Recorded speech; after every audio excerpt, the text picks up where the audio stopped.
O espaço cósmico universal é a grande galeria de arte onde nossos quadros vão sendo fixados, formando um imenso painel delineando o nosso futuro. Deus é o grande patrocinador de todos os artistas que se expressam e evoluem na arte de viver. E para a perfeita combinação entre cenários e artistas, a lei de causa e efeito surge como uma grande empresária, agendando nossos compromissos e situando-nos nos lugares onde devemos nos apresentar diante de um público selecionado de acordo com as imagens e fatos que devemos reproduzir nas telas que irão compor o acervo cultural e moral de nossas vidas, consolidando o nosso destino.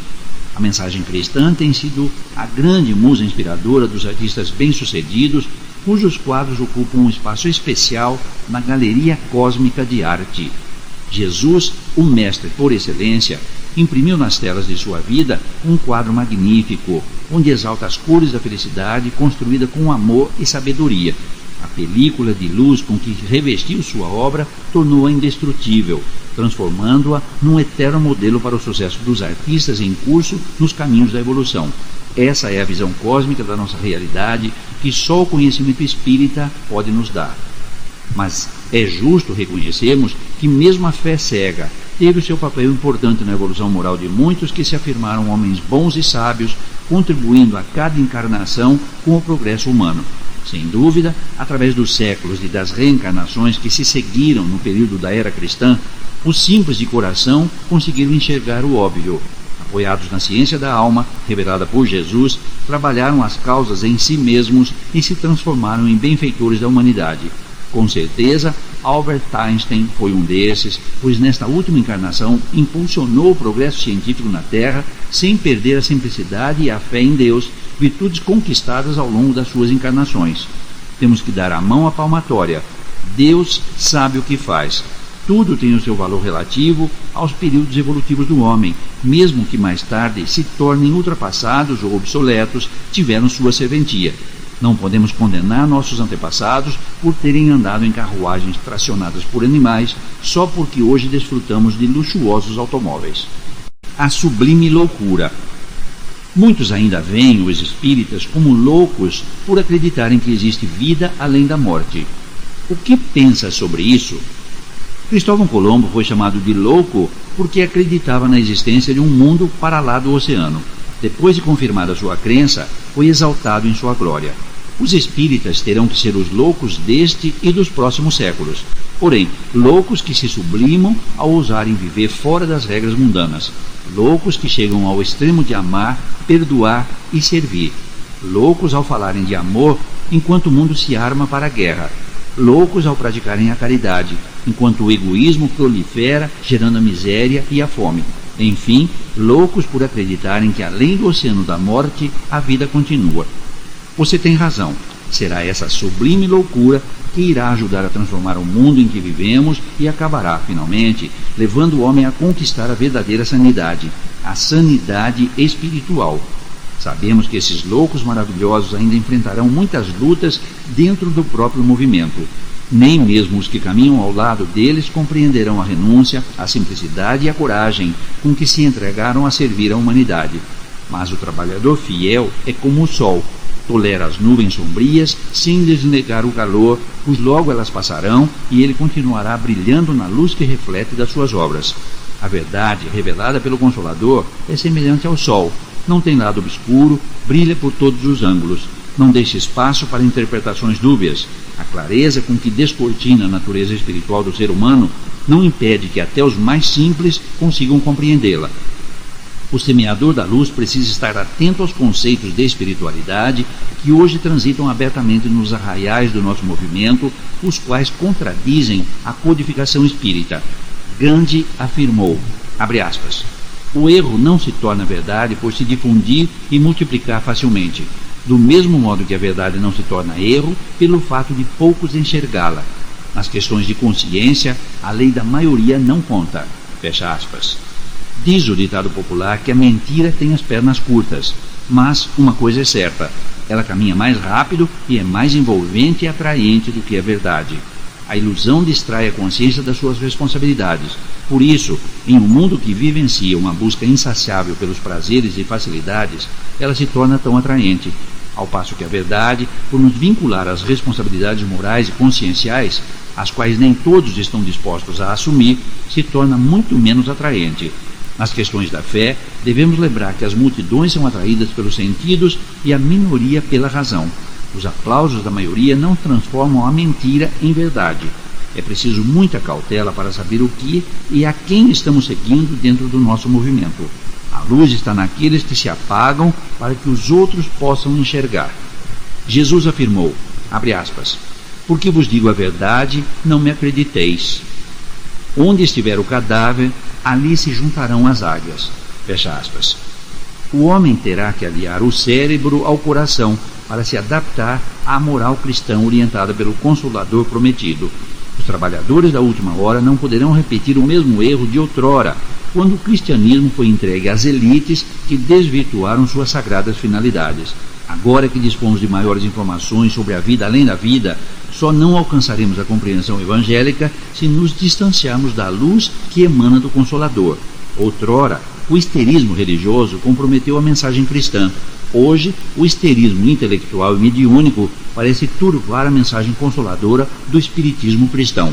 Não podemos propagar a fé raciocinada sem estimular os sentimentos com os quais ela deve se revestir, a fim de acionarmos dos corações a proposta de uma consistente renovação cristã. Distanciar do povo a mensagem consoladora do espiritismo, revestindo-a de uma característica acadêmica institucionalizada, transformando-a em uma cultura elitizada, é praticar uma impiedosa discriminação e uma profunda incoerência com suas bases doutrinárias. Você está certo. Os simples absorverão em seus corações a mensagem espírita na sua essência e se entregarão a uma renovação dos próprios sentimentos e, ao se decidirem por servir aos propósitos espíritas, exercerão uma prática sadia dos conceitos que emolduram os ideais a serem alcançados pela mensagem consoladora do Espiritismo, ao passo que as elites colocarão suas próprias molduras na prática desses sublimes ensinamentos. No mundo espiritual é conhecida uma história que discorre sobre um acontecimento envolvendo Paulo de Tarso, o qual nos revela uma sábia atitude a ser tomada perante as elites que buscam privilégios e concessões descabidas. Vejamos, abre aspas. Estava ele próximo de Damasco em uma tarde escaldante e, enquanto tecia no seu tear que lhe garantia os recursos para trabalhar a palavra do reino, acercou-se dele uma comitiva que representava os homens ilustres que compunham as elites do local. Um deles, que se destacava com luxuosa túnica e pedrarias valiosas, perguntou: És tu, o grande apóstolo, daquele que dizem ter sido o enviado de Deus? Paulo, com os lábios ressecados pela poeira do deserto, olhou para aqueles homens bem trajados e respondeu: Sim, por que me procuram? Na cidade de Damasco, existem mais de uma centena de comerciantes bem-sucedidos e de alta linhagem que anseiam por saber mais detalhes sobre o enviado que dizem ter ressuscitado. Pois que venham ouvir-me. Estarei hoje à noite falando nas ruas e nas praças de Damasco. Nossos senhores não se expõem à plebe. Eles nos encarregaram de convidá-lo a passar 3 dias e 3 noites com eles em um dos seus palácios, onde poderá falar-lhes revestido de todo conforto. Diga aos seus senhores que não posso deixar a multidão ansiosa da palavra do reino para ir atendê-los. Nossos senhores sabem das dificuldades que enfrentam as obras de caridade sustentadas pelas igrejas que semeastes ao longo de suas peregrinações. Cada um dos senhores doará 600 moedas de ouro para ajudar no socorro aos necessitados que batem às portas de suas igrejas. Paulo continuou tecendo e se manteve calado. Diante do seu silêncio, o interlocutor retomou a palavra. Se o valor não é o suficiente, podemos discuti-lo. Paulo levantou a cabeça e asseverou: Diga aos seus senhores que a caridade que praticamos não depende do muito de poucos, mas do pouco de muitos. Nem mesmo a caridade justificaria que eu me ausentasse da multidão sedenta da palavra do reino para ceder privilégios a uns poucos. Meu Senhor pregou pelas ruas e praças e o bom cristão deve seguir suas pegadas. Paulo guardou os fios no saco, levantou-se e, colocando o tear sobre os ombros, virou-se para o interlocutor e afirmou: Vá e diga aos senhores que não basta abrir a bolsa e as portas dos palácios para receber a mensagem do reino. É preciso abrir também seus corações. À noite descia seu manto sobre a planície de Damasco, enquanto Paulo começou a pregar a palavra do reino. A enorme multidão se acotovelava para ouvi-lo. Suas palavras evangélicas ecoaram até altas horas, espargindo luz e consolo sobre os corações ali presentes. Após a brilhante explanação, conversou com alguns dos presentes que se declararam, a partir daquele momento, adeptos do Cristo e que ansiavam por servi-lo. Paulo orientou-os e os advertiu sobre as lutas que iriam enfrentar para servirem ao Mestre. A lua cheia brilhava nos céus de Damasco. As folhas das palmeiras umedecidas pelo orvalho refletiam sua luz prateada quando um pequeno grupo de homens se aproximou. Paulo reconheceu um dos que estiveram à tarde com ele, então lhe perguntou: "Onde estão seus senhores?" Apenas 3 deles se dispuseram a ouvi-lo em praça pública. Aqui estiveram disfarçados entre a multidão. Os outros me ordenaram para segui-lo e esperar, pois acreditam que acabará aceitando a oferta que lhe fizeram. Paulo meditou por alguns instantes e, em seguida, afirmou: "No interesse de alguma coisa, existe o homem que quer e o homem que deseja. O que realmente quer, busca. O que apenas deseja, espera. Muitos neste mundo continuarão esperando o Messias, mas os que o buscavam já o encontraram." Paulo demonstrou uma inabalável segurança ao tomar sua decisão. Lembrou-se das palavras do Mestre quando foi abordado por ele ali mesmo na entrada de Damasco. Abre aspas. "Vá e aguarda até que eu te diga o quanto deverás sofrer pelo meu nome." Fecha aspas. Temos que confessar que poucos estão dispostos a renunciar e sofrer como Paulo em favor da mensagem da Boa Nova. Leon Denis não detinha nenhum diploma ou título acadêmico, porém a vida de lutas, a dor própria e alheia, o trabalho mal retribuído, as privações heróicas ensinaram-lhe a verdadeira sabedoria. Só um homem desse calibre marcaria de forma tão profunda sua participação na consolidação do Espiritismo. Com a simplicidade calcada na sabedoria, transitou no seio da intelectualidade sem abdicar do seu compromisso de esclarecimento público sobre os princípios superiores da vida. Embora todo o seu empenho doutrinário, a moral cristã, a instrução e a família mereceram dele cuidados extremos. São estes os temas que continuam reclamando maior esforço daqueles que realmente estão empenhados em combater as causas do sofrimento humano. Há uns 35 anos passados, ao tomar conhecimento da sua sábia colocação, quando afirmou, abre aspas, "O Espiritismo será para o homem aquilo que os homens fizerem do Espiritismo." Fecha aspas. Senti uma certa tristeza e, na minha fé ainda inocente, questionei: será que Deus permitirá que os homens façam o que quiserem de uma verdade tão importante para a humanidade? Hoje eu entendo o pensamento e a preocupação desse homem notável. O Espiritismo é uma videira nova e reclama lavradores fiéis e experientes. Muitos lavradores ansiosos e despreparados em torno de uma planta, projetando sobre ela suas sombras, poderão impedi-la de absorver os raios do sol, retardando seus frutos. Mas eu acredito que, embora esses desencontros, o dono do campo está atento e a qualquer momento afastará os maus lavradores e arrancará as ervas daninhas que sugam a videira. Tudo no universo vive e se movimenta envolto pelo magnetismo emanado pelo amor de Deus. Nada escapa ao seu conhecimento. Temos que reconhecer a sua infinita complacência, aguardando que seus filhos marchem em sua direção. Apesar dos fundamentos da razão colocados pelo Espiritismo, ao esclarecer os conceitos evangélicos, ainda se percebe em algumas lideranças espíritas uma resistência muito grande para reconhecer a essência cristã do Espiritismo. Talvez seja uma postura preconceituosa, pois não podemos esquecer a forma como o Espírito da Verdade proclama o Espiritismo no livro Obras Póstumas. Muitos ainda não compreenderam que não basta o conhecimento espírita. É fundamental que através dele venhamos a desenvolver uma consciência espírita cristã. As verdades reveladas pelos espíritos superiores envolvem o ser humano com responsabilidades que não estão restritas apenas às questões doutrinárias, mas principalmente ligadas às questões da moral e dos sentimentos, que é o ponto alto das conquistas espirituais do ser humano. É um tema que não podemos tratar com frieza, pois abrange as questões da fé em Deus, cultivada pela razão, a qual deverá resultar na transformação moral da humanidade. Precisamos fortalecer a egrégora do pensamento espírita e acoplá-la à egrégora cristã, compondo a grande egrégora espírita cristã, que deverá unir a ciência, a filosofia e a fé em uma perfeita harmonia. O Espiritismo veio para revelar as causas e iniciar uma luta consistente contra elas, e não apenas para humanizar o tratamento dos efeitos. Não basta aprimorar os métodos para se amparar uma goteira, é preciso consertar o telhado.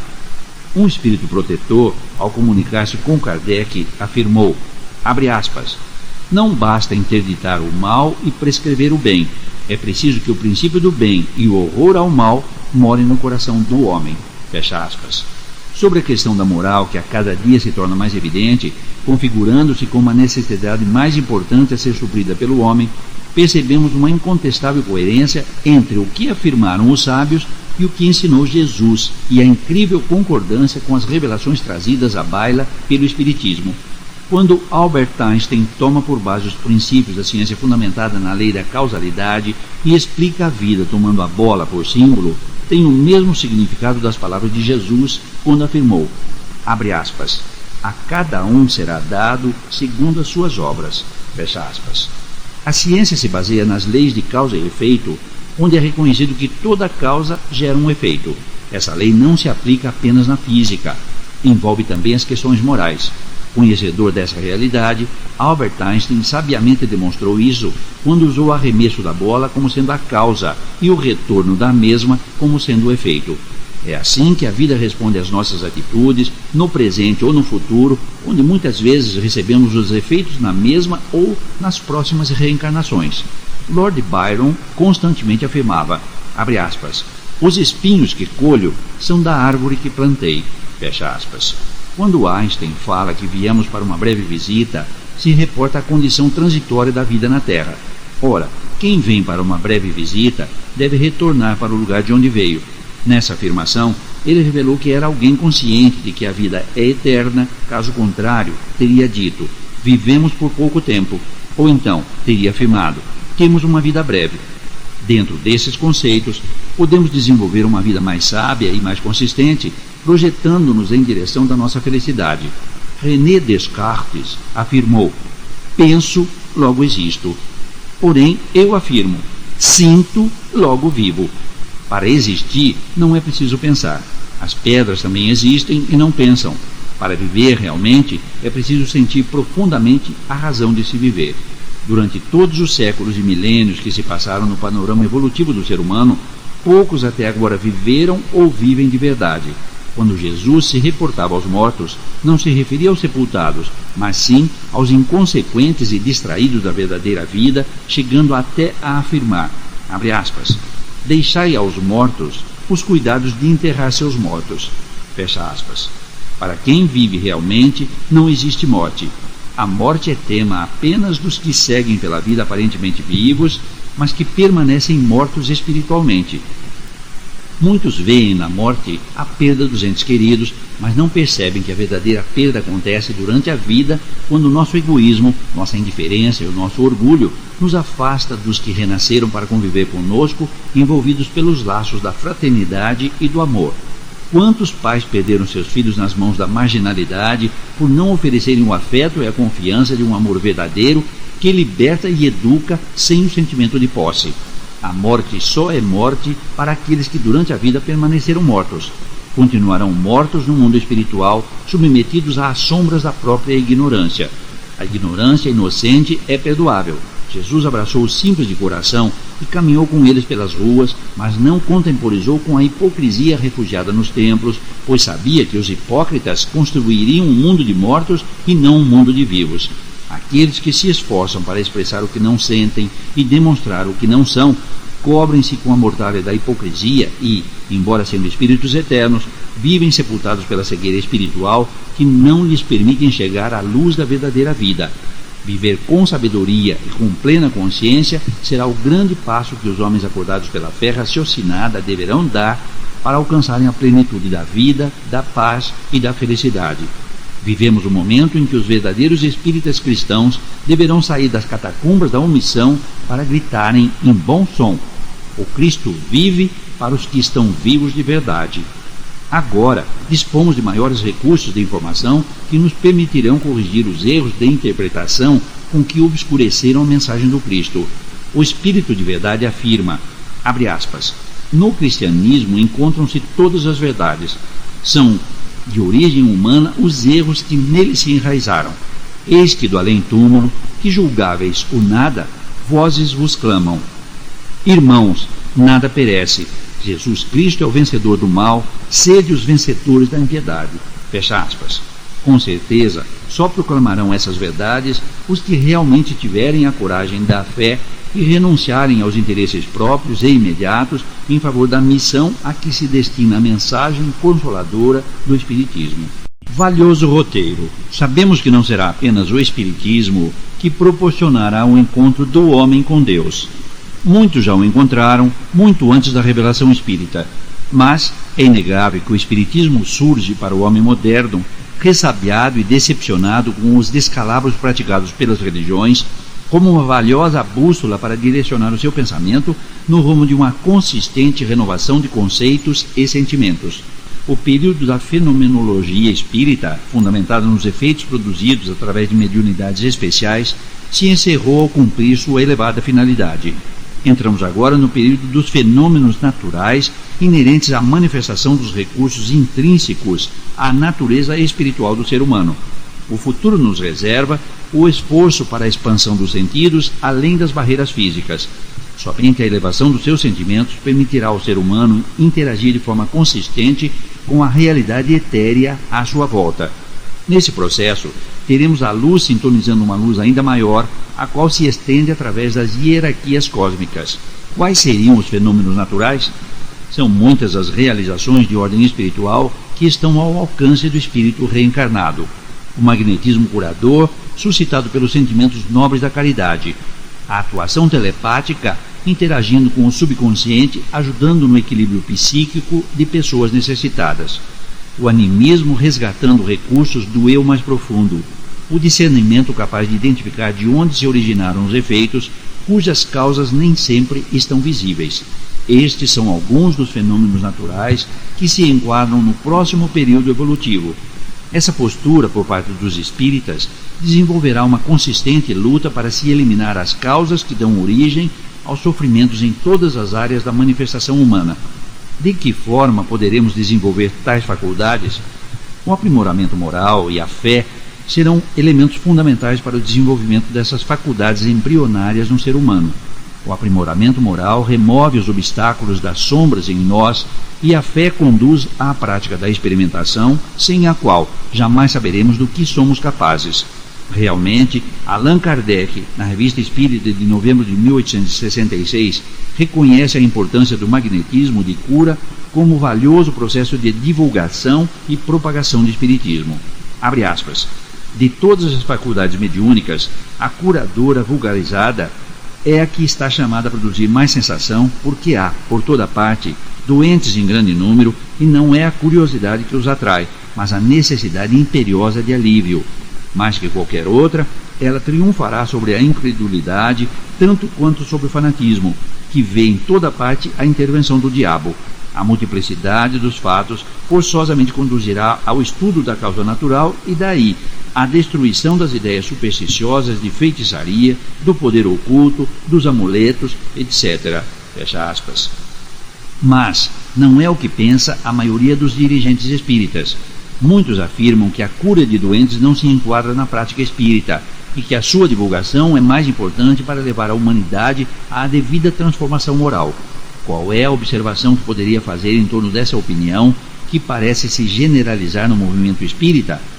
Através da primorosa divulgação realizada por João Batista, que anunciou largamente a sua presença na terra, Jesus atraiu para junto de si verdadeira multidão de sofredores. Entretanto, não os recebeu apenas com palavras e ensinamentos, socorreu-os para depois orientá-los sem nada exigir, apenas advertia. Abre aspas. Vá e não peques mais. Fecha aspas. Essa deve ser a postura daqueles que buscam se aprimorar para servir aos elevados propósitos do Consolador prometido. Jesus se serviu do magnetismo de cura para alcançar os corações convidados pela dor para o conhecimento da verdade. Tal foi o efeito dessa prática que acabou gravando nos corações humanos a sua inesquecível presença na Terra. A psicofonia consciente tem demonstrado sua eficiência no auxílio de encarnados e desencarnados. Como você vê essa prática? A psicofonia nos médiuns inspirados só pode se dar de forma consciente. O nome atribuído a essa sensibilidade traduz a ação, ou seja, a fonia do psiquismo. Neste caso, o sensitivo dá voz à manifestação do psiquismo do espírito desencarnado, ou seja, registra suas emoções, suas angústias e sofrimentos e as traduz segundo o seu entendimento. Nessa modalidade de comunicação, os detalhes da personalidade e a identidade do espírito que se manifesta devem ficar à margem, pois não é ele que fala, mas sim o médium que se ressente das suas necessidades e emoções e as reveste de palavras para que o orientador identifique suas necessidades. Este sim, se tiver uma conexão bem desenvolvida com a espiritualidade que orienta a tarefa, poderá intuitivamente saber de quem se trata ou a quem está ligado pelos laços psíquicos, podendo estender sua orientação também ao encarnado envolvido. Registrar o psiquismo de um espírito que se aproxima, com o qual existe uma afinidade, é um acontecimento natural e muito comum ao ser humano. Ocorre tanto nas reuniões de assistência aos desencarnados como no dia a dia da criatura. Para muitos, passa despercebido, mas quando essa aproximação permanece por longo tempo, o encarnado se ressente dos mesmos males ou alegrias que animam ou deprimem o desencarnado. Então, a prática da psicofonia é válida para socorrer encarnados e desencarnados? Todo esforço que empreendemos com bom senso para ajudar nossos irmãos em dificuldades é sempre uma ação meritória, que merece a atenção por parte dos espíritos superiores que dirigem um movimento de espiritualização da humanidade. Segundo suas orientações sobre a psicofonia, devo entender que a eficácia desse trabalho depende mais do bom senso e da sensibilidade do intérprete. O sensitivo, muitas vezes, peca pelo excesso de argumentação, deixando-se levar pelos impulsos da imaginação e do próprio psiquismo. Isso revela as afinidades que tem com os pensamentos do espírito desencarnado comunicante. Esse comportamento acaba dificultando o auxílio ao enfermo, impedindo-o de ouvir a orientação do encarnado que o esclarece. Em alguns casos, seria melhor que o sensitivo se mantivesse em silêncio, ajudaria muito mais ao desencarnado do que sustentar uma improfícua discussão com o orientador. Por isso, percebemos em nossos trabalhos que cada um dos médiuns guarda uma característica própria no tipo de emoções que registram dos desencarnados que deles se aproximam. Às vezes, até confundem os orientadores, dando a impressão de que é sempre o mesmo espírito que se faz presente. Isso implica nas afinidades? Sem dúvida, mas não é uma regra. Alguns casos demandam exaustivo trabalho em torno de um mesmo espírito em sofrimento. Com esse trabalho, podemos ajudar os encarnados que se ressentem da presença de um espírito desencarnado que os assediam, causando-lhes certos transtornos? Na maioria dos casos, sim, mas existem situações em que seria benéfico ao encarnado participar de uma reunião prática onde, influenciado pelas vibrações do ambiente, pudesse extravasar o próprio psiquismo e o do espírito que a ele se associa, resultando em uma terapia altamente benéfica para ambos. Essa manifestação não seria o indício de uma provável mediunidade a ser desenvolvida pelo encarnado? Essa simbiose psíquica, como já dissemos, é um fato muito comum aos encarnados. Quando ocorre por afinidades infelizes, pode gerar graves transtornos psíquicos e emocionais. É um erro que se comete conduzindo essas pessoas para um suposto desenvolvimento mediúnico, o qual acabaria gerando conflitos interiores ainda maiores. Essas pessoas precisam de tratamento e de orientação moral, e não de escola mediúnica. O fato do espírito se manifestar por ela, estimulando seu psiquismo, provocando um estado alterado de consciência, não significa que ela seja um médium na verdadeira acepção da palavra, mas assinala uma forte ligação entre ambos por laços de afeição doentia ou de adversidades em busca de equilíbrio e reparação. Nessa prática, ambos são orientados simultaneamente, magnetizados pelo orientador e influenciados pela atmosfera psíquica do ambiente fraterno de orações, acabam alcançando o equilíbrio das suas emoções em poucas sessões dessa terapia ampliada aos dois planos da vida. Após solucionar o problema, na grande maioria dos casos, geralmente, essas pessoas voltarão a uma vida normal sem que se configure nenhuma mediunidade especial de resgate ou missionária, como muitos apressadamente diagnosticam. Um trabalho dessa envergadura resulta ainda em benefícios surpreendentes estabelecidos pela manifestação anímica que ocorre quando o enfermo da alma manifesta o próprio psiquismo alterado, esvaziando o subconsciente dos traumas de outrora, o que acaba proporcionando-lhe um bem-estar inefável. É uma terapia de grupo abrangente aos 2 planos de vida que, no exercício do magnetismo, nos permitirá no futuro receber a visita da ciência acadêmica em nossas oficinas da alma, sem medo de cairmos no ridículo pela ausência dos feitos espirituais que durante mais de um século estamos apregoando. De que forma o animismo pode ser trabalhado para efetivar o benefício que enumerou na resposta anterior? O magnetismo aplicado sobre o necessitado estimula a glândula pineal, acionando lembranças fragmentadas que se refletem em sensações, levando o encarnado a manifestar seu psiquismo mais profundo, onde as palavras amorosas, de estímulo e educativas proferidas pelo magnetizador são gravadas no subconsciente e contribuirão para levá-lo à libertação de uma autopunição inconsciente, do medo, da depressão e de outros transtornos psíquicos cujas causas residem no seu eu mais profundo. Seria uma terapia mediúnica? Não se trata de uma terapia mediúnica. É uma ação espiritual dos encarnados, dispondo das suas faculdades naturais, desenvolvidas pelos sentimentos renovados e pelos ideais de caridade que os animam, formando valiosa parceria com os benfeitores espirituais, dentro das afinidades que cultivam, unidos pelos mesmos ideais nobres da caridade. Como desenvolver o magnetismo? Todos dispomos de um certo magnetismo. Ele é neutro, nós é que lhe damos a propriedade segundo nossos sentimentos. À medida que nos aprimoramos e elevamos nosso padrão vibratório, nossa organização física e perispiritual sofrem alterações na constituição das células e moléculas, sutilizando os sistemas nervosos mais sensíveis. A camada isolante periférica, da qual se reveste a rede nervosa, sofre uma alteração substancial, permitindo que o organismo, sob a ação da mente aliada ao coração, libere uma quantidade considerável de magnetismo através dos órgãos que o direcionam, segundo a vontade que comanda. Muitos renascem com essa condição orgânica, são magnetizadores naturais. Poderão produzir tanto o bem como o mal. Isso dependerá de sua moral e dos seus sentimentos. Como identificar um magnetizador em potencial? Geralmente, as criaturas amorosas e bondosas são dotadas de um magnetismo benéfico. Basta que creiam nas suas possibilidades e comecem a aplicá-lo para constatar seus resultados que, na continuidade da aplicação, se expandirão, alcançando feitos surpreendentes. Geralmente, o magnetizador, em função da constituição nervosa alterada, se torna mais sensível à dor física. Essa é também uma das características pela qual podemos identificá-lo. Em face às suas orientações, percebo que já poderíamos ter avançado nessas realizações. Qual o motivo do retardamento? Onde está a dificuldade? A partir do momento que transformamos nossas oficinas da alma em escolas acadêmicas, abdicando da característica de templo da fé raciocinada espírito-cristã, o sentimento de religiosidade se esvaeceu de muitos corações. Devemos entender que as realizações nobres da fé não se restringem apenas ao conhecimento e nem tampouco à forma. São dirigidas e sustentadas principalmente pelos sentimentos que animam o trabalhador.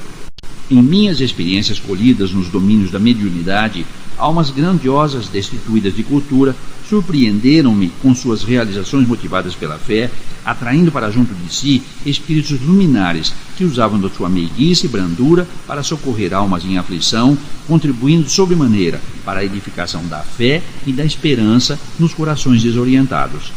O movimento espírita, para atingir suas elevadas finalidades, precisa de trabalhadores dedicados ao crescimento e à elevação de si mesmos. Muitos dos que batem às nossas portas trazem consigo certas particularidades louváveis em seu caráter. Embora não possuam grandes conhecimentos, podem se transformar em eficientes colaboradores nas tarefas realizadas nas oficinas da alma, onde a fé é uma das mais valiosas ferramentas. Temos como exemplo os músicos que não conseguem entender a partitura, mas tocam divinamente seus instrumentos. Ficaria aqui horas enumerando exemplos semelhantes que exporiam as realizações do coração, superando as da intelectualidade e até mesmo da inteligência, que atuaram em favor do progresso da humanidade, revelando profunda sabedoria. Como o plano espiritual vê o nosso movimento?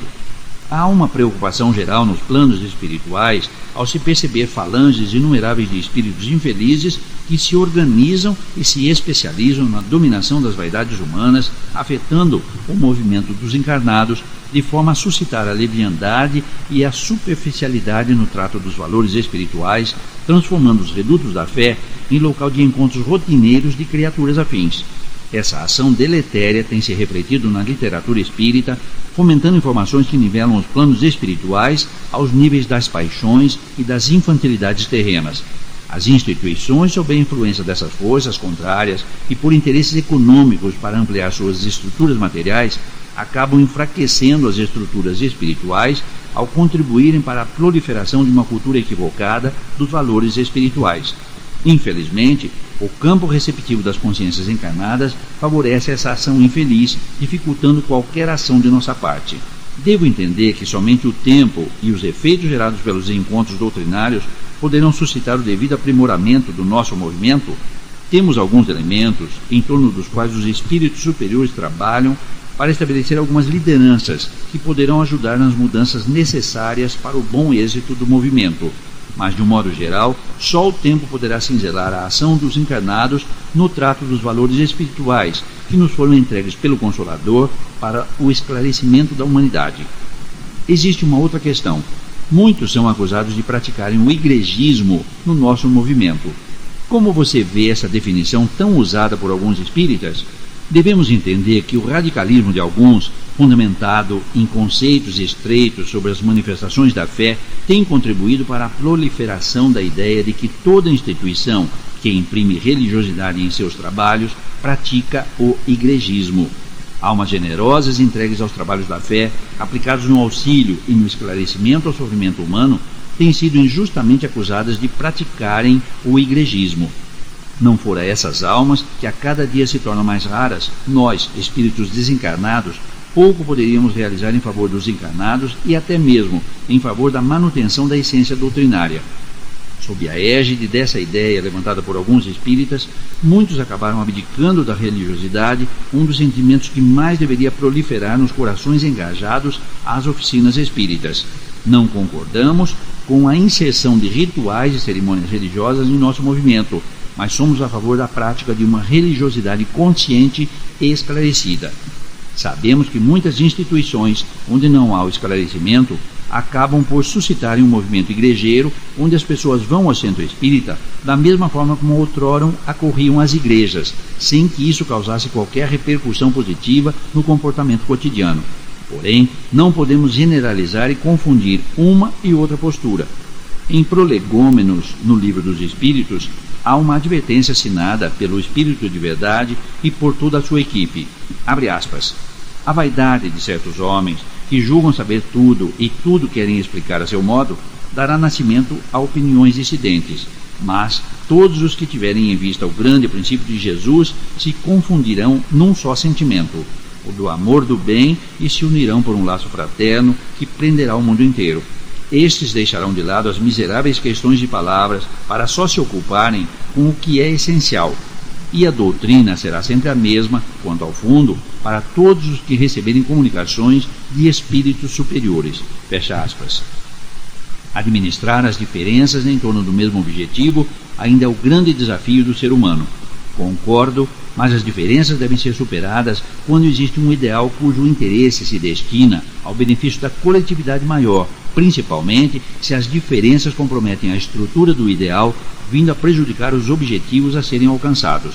Certamente, ao se tratar do interesse coletivo, a tolerância não pode se estender além do que a razão pode suportar, sem correr o risco de se tornar conivente com os conceitos que ferem as bases que orientam tais objetivos.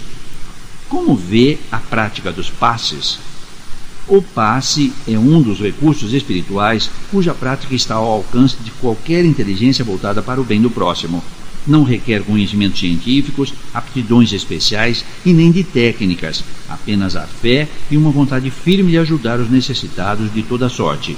A imposição pura e simples das mãos, quando sustentada pela fé e pelo sentimento de caridade, compõem os ingredientes indispensáveis para atrair os bons espíritos para que compartilhem dessa ação benemérita, promovendo o bem-estar e o alívio daqueles que recorrem desse recurso.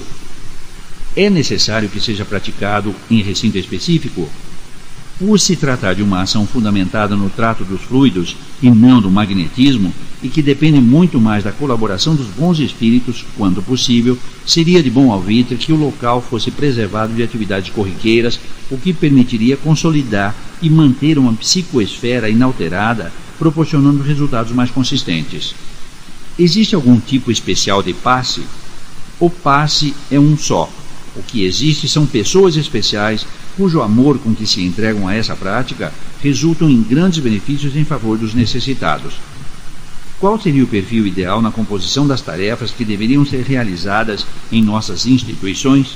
Promover o esclarecimento público de forma simples e compreensível a todos os níveis de cultura, despindo a oratória de frivolidades que possam comprometer a mensagem. Prestar socorro às necessidades espirituais e psíquicas daqueles que batem às portas da caridade, porém, sem afastá-los do tratamento convencional que porventura estejam se submetendo. Promover a assistência social à medida do possível, sem imposições e sem questionar a fé dos necessitados. Abolir qualquer regra ou disciplina que cause constrangimento ou discriminação para os que recorrem dos benefícios dos trabalhos da instituição. A manutenção da simplicidade na aplicação dos recursos espirituais, despindo-os de qualquer misticismo, formalidades ou técnicas inócuas. Receber carinhosamente tantos quantos vierem convidados pela dor ou até mesmo pela curiosidade, prestando-lhes a orientação amiga e fraterna, sem proselitismo e sem a preocupação de provar nada a ninguém. Essa descrição realmente fornece uma imagem de um reduto de amor e de legítima fraternidade, compondo um verdadeiro ambiente cristão. Um dia, todos nos enquadraremos nesse perfil? Os que ainda não se enquadraram terão que se enquadrar sob pena de sofrerem profundas decepções no futuro. Precisamos reavaliar o que estamos realizando em nossos agrupamentos, principalmente no que se refere às manifestações mediúnicas, que agora dependem muito mais da sintonia do que de uma disposição orgânica.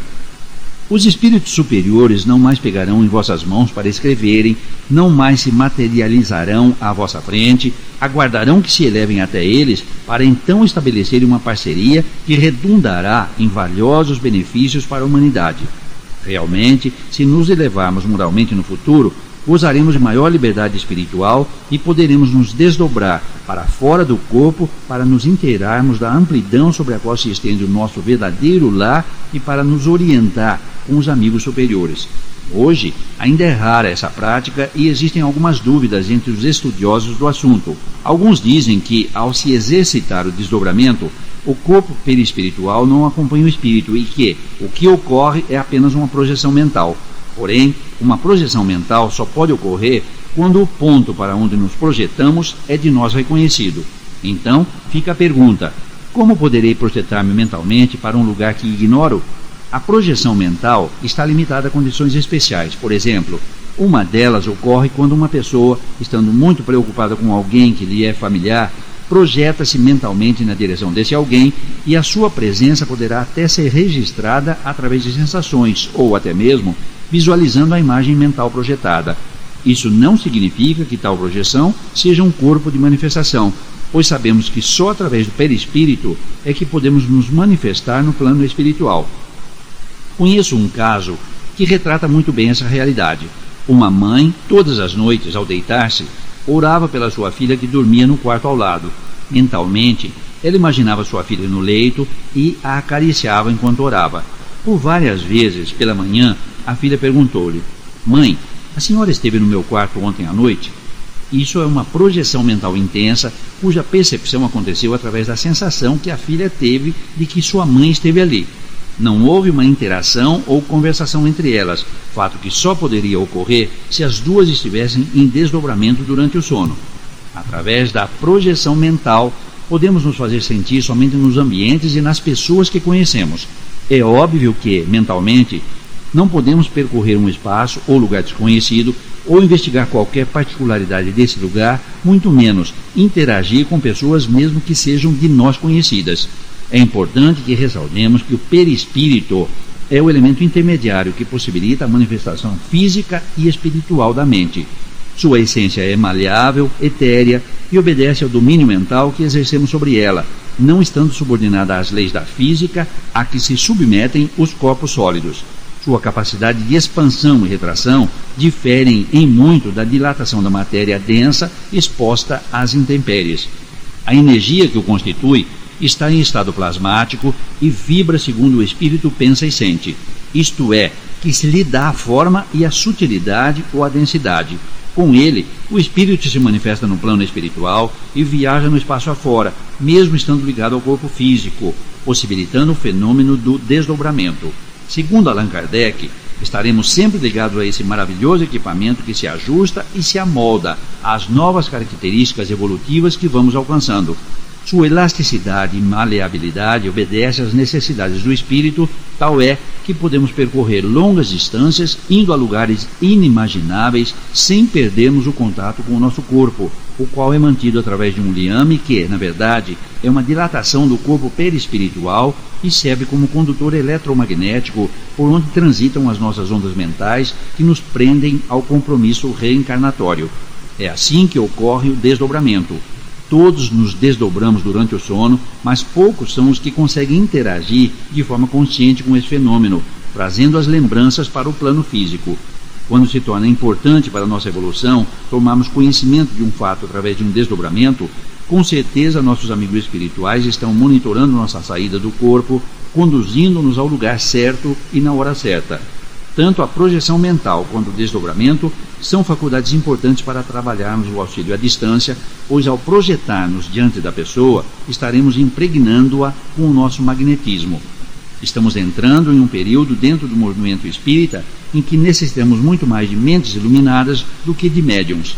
Temos que aguçar o nosso discernimento a fim de que possamos estar realmente sintonizados com o plano espiritual superior, contribuindo para o engrandecimento do espiritismo.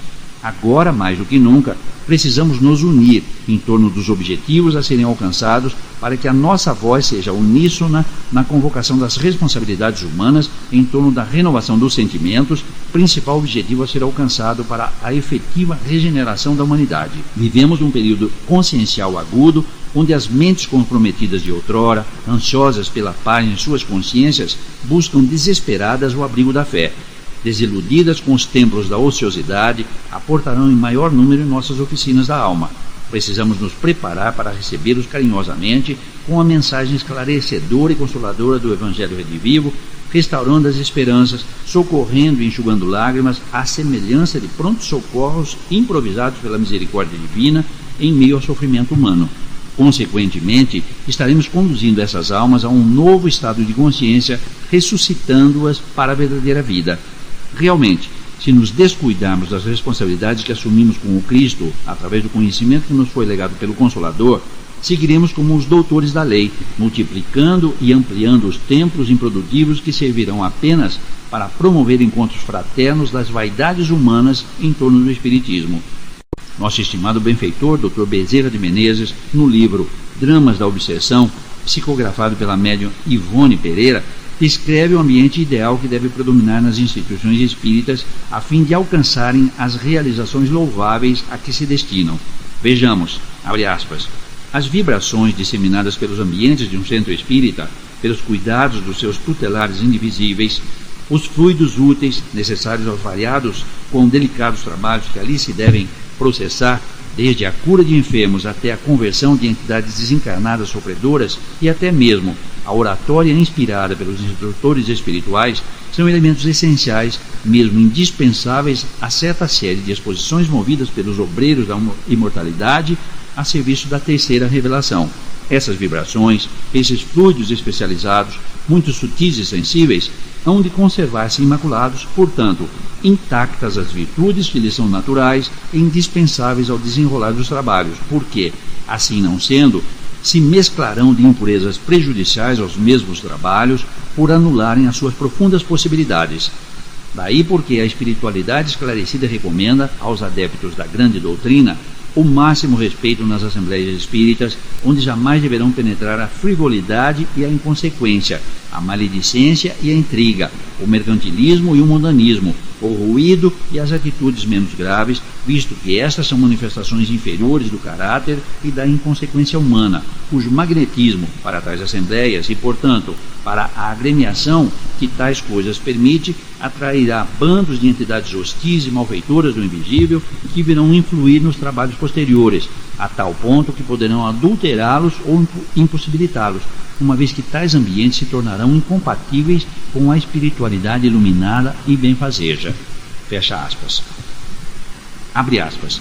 Um centro espírita onde as vibrações dos seus frequentadores, encarnados ou desencarnados, irradiem de mentes respeitosas, de corações fervorosos, de aspirações elevadas, onde a palavra emitida jamais se desloque para futilidades e depreciações, onde, em vez do gargalhar divertido, se pratique a prece, em vez do estrépito de aclamações e louvores indébitos, se imitam forças telepáticas à procura de inspirações felizes, e ainda onde, em vez de cerimônias ou passatempos mundanos, cogite o adepto da comunhão mental com seus mortos amados ou seus guias espirituais. Um centro assim, fiel observador dos dispositivos recomendados de início pelos organizadores da filosofia espírita, será detentor da confiança da espiritualidade esclarecida, a qual o elevará à dependência de organizações modelares do espaço, realizando-se então, em seus recintos, sublimes empreendimentos que honrarão os seus dirigentes dos dois planos da vida. Somente esses, portanto, serão registrados no além-túmulo como casas beneficentes ou templos do amor e da fraternidade, abalizados para as melindrosas experiências espíritas, porque os demais, ou seja, aqueles que se desviam para normas ou práticas extravagantes ou inapropriadas, serão, no espaço, considerados meros clubes, onde se aglomeram aprendizes do espiritismo em horas de lazer. Fecha aspas. O espiritismo é a bússola que nos orienta no caminho do Cristo, mas, para segui-lo, é preciso construir a humildade em nossos corações. Ela é a pedra angular do edifício da sabedoria. É o sustentáculo para a verdadeira ascensão do espírito humano e o principal caminho para a felicidade. Sem a humildade, não enxergamos o óbvio e, mesmo diante da verdade, acabamos por não reconhecê-la. Não podemos esquecer que entramos agora em novos oceanos dos séculos, onde os recifes de corais, alimentados pelo lixo dos nossos abusos, dificultam a navegação nos mares da nossa existência. Muitos, receosos pelo vento que agora agita suas embarcações, denunciando a tempestade que se aproxima, contratarão carpinteiros para esculpirem carrancas na popa de suas embarcações, tentando afastar os maus presságios. Porém, será em vão. Se não entregarem seus corações ao filho do carpinteiro, naufragarão nas ondas revoltas do egoísmo, da insensatez, mergulhando em novos séculos de sofrimentos em oceanos distantes do orbe terrestre. A doutrina espírita é o farol colocado pelo Cristo entre os recifes de corais para orientar os navegantes.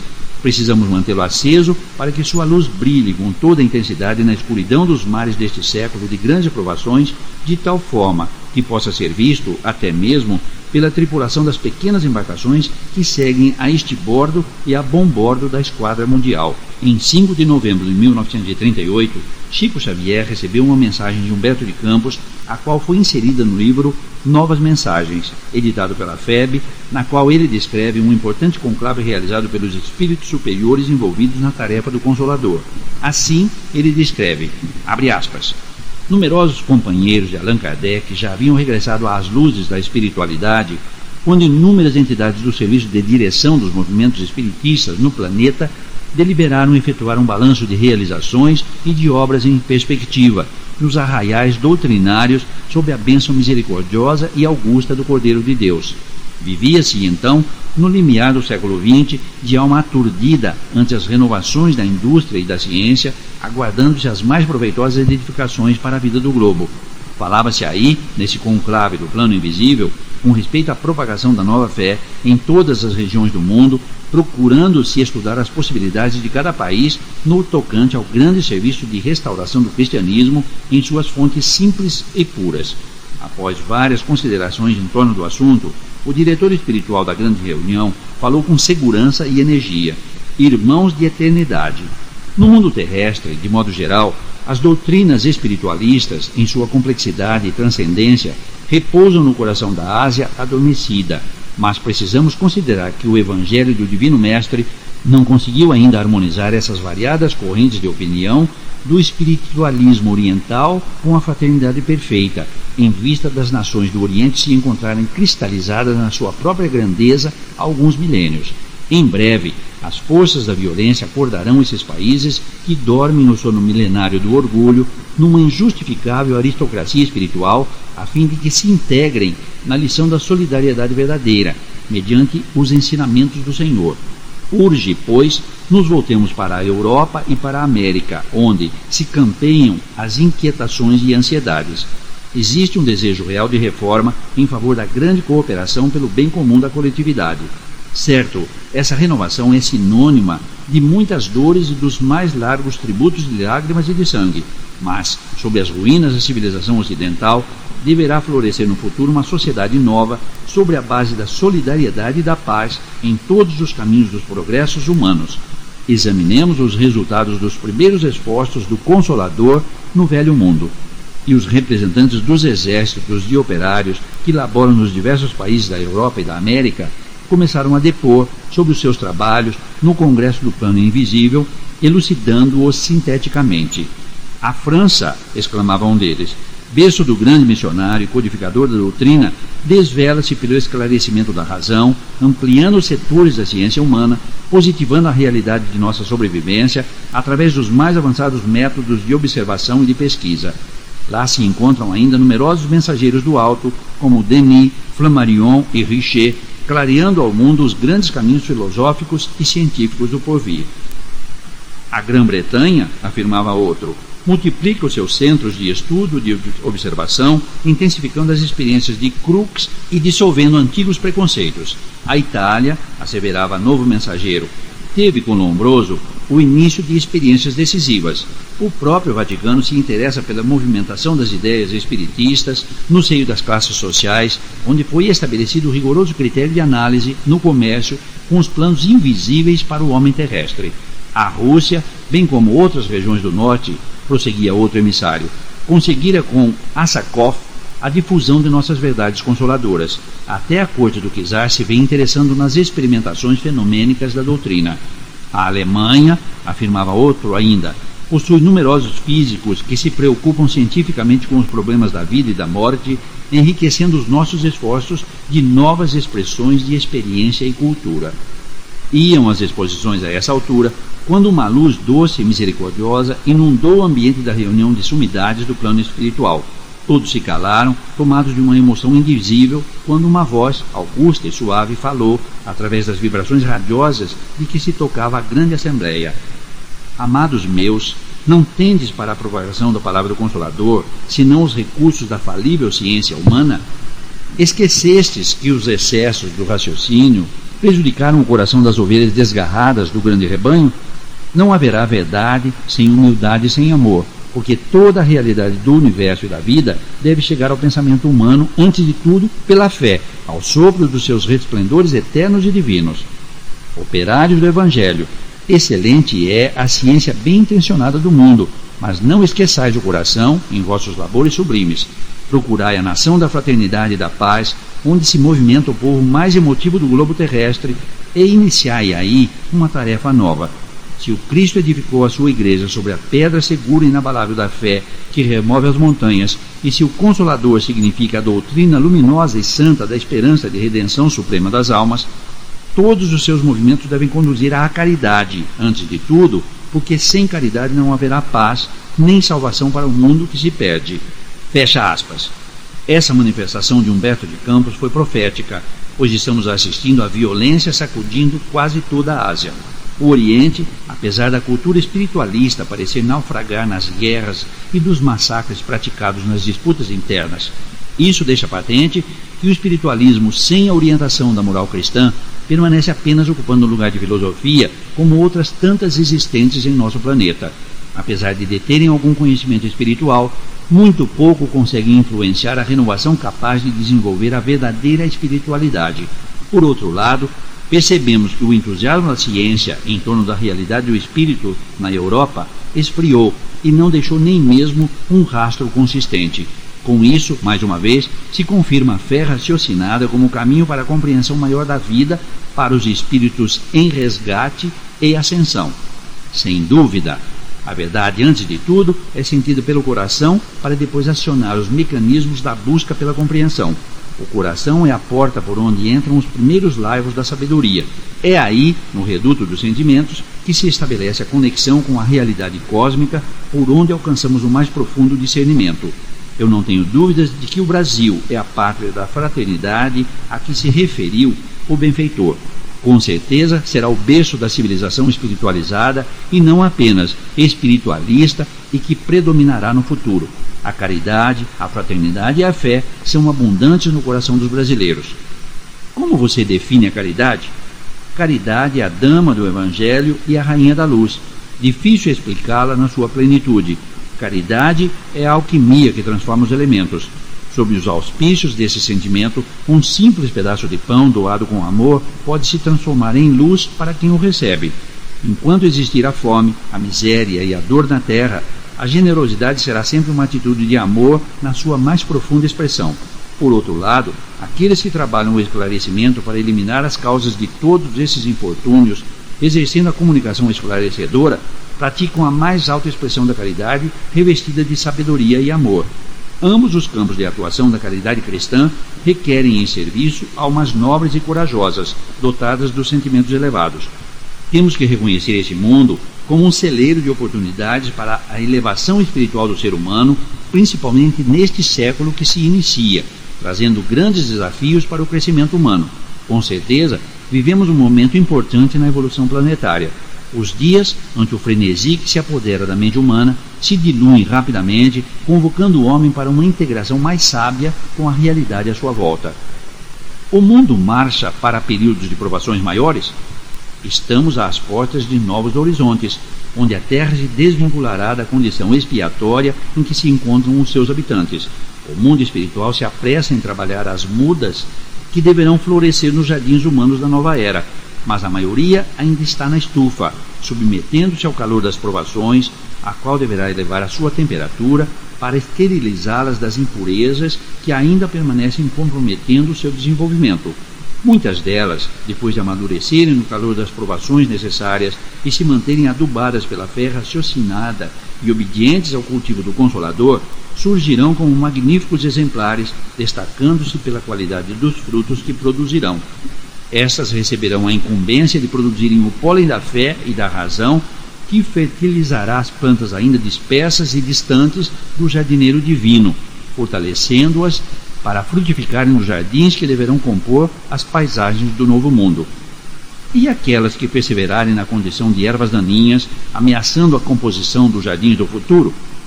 Estas serão transplantadas para terrenos adequados, distantes do orbe terrestre, onde deverão sofrer as renovações necessárias até que se transformem em plantas frutíferas.